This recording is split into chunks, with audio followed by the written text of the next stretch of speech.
فرعون اور اس کی خادمہ۔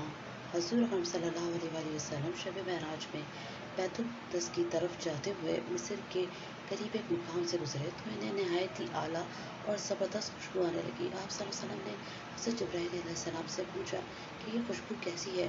جواب ملا کہ فرعون کی بیٹی کی باندی مشاطہ اور اس کی اولاد کی قبر سے آ رہی ہے۔ پھر حضرت جبرائیل علیہ السلام نے اس کا قصہ بیان کیا کہ مشاطہ فرعون کی بیٹی کی خادمہ تھی اور وہ خفیہ طور پر اسلام لا چکی تھی۔ ایک دن فرعون کی لڑکی کو کنگھی کرتے ہوئے اس کے ہاتھ سے اتفاقاً کنگھی گر پڑی۔ وہ اٹھانے لگی تو اس کی زبان سے بے ساختہ بسم اللہ نکل گیا۔ اس پر شہزادی نے کہا کہ تو نے آج عجیب کلمہ بولا، رب تو میرے باپ فرعون ہی ہیں، تو پھر تم نے کس کا نام لیا ہے؟ اس نے جواب دیا، فرعون رب نہیں بلکہ رب وہ اللہ ہے جو مجھے اور تجھے اور خود فرعون کو روزی دیتا ہے۔ شہزادی نے کہا، اچھا تو میرے باپ کے سوا کسی اور کو اپنا رب مانتی ہے؟ اس نے جواب دیا، ہاں ہاں، میرا، تیرا اور تیرے باپ سب کا رب اللہ تعالیٰ ہی ہے۔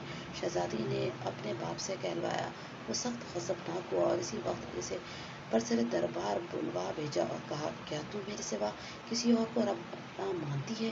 اس نے کہا کہ میرا اور تیرا رب اللہ تعالیٰ ہی ہے جو بلندی اور بزرگی والا ہے۔ فرعون نے اسی وقت حکم دیا کہ تانبے کی جو گائے بندھی ہوئی ہے اس کو خوب تپایا جائے اور جب بالکل آگ جیسی ہو جائے تو اس کے بچوں کو ایک ایک کر کے اس میں ڈال دیا جائے، آخر میں خود اسے بھی اس میں ڈال دیا جائے۔ چنانچہ وہ گرم کی گئی۔ جب آگ جیسی ہو گئی تو حکم دیا کہ اس کے بچے کو ایک ایک کر کے اس میں ڈالنا شروع کرو۔ اس نے کہا، بادشاہ ایک درخواست میری منظور کرو، وہ یہ کہ میری اور میرے ان بچوں کی ہڈیاں ایک ہی جگہ ڈال دینا۔ اس نے کہا، اچھا، تیرے کچھ حقوق ہمارے ذمے ہیں اس لیے یہ منظور ہے۔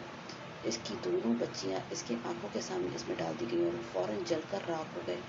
پھر سب سے چھوٹے کی باری آئی جو ماں کی چھاتی سے لگا ہوا دودھ پی رہا تھا۔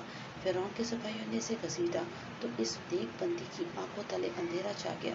اللہ تعالیٰ نے اس بچے کو اسی وقت زبان دے دی اور اس نے بآواز بلند کہا، اماں جان افسوس نہ کر، اماں جان ذرا بھی عذر پیش نہ کرو، حق پر جان دینا ہی سب سے بڑی نیکی ہے۔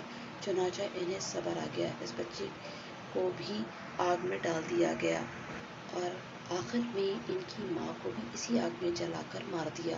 یہ خوشبو کی مہکیں اس کے جنتی محل سے آ رہی ہیں۔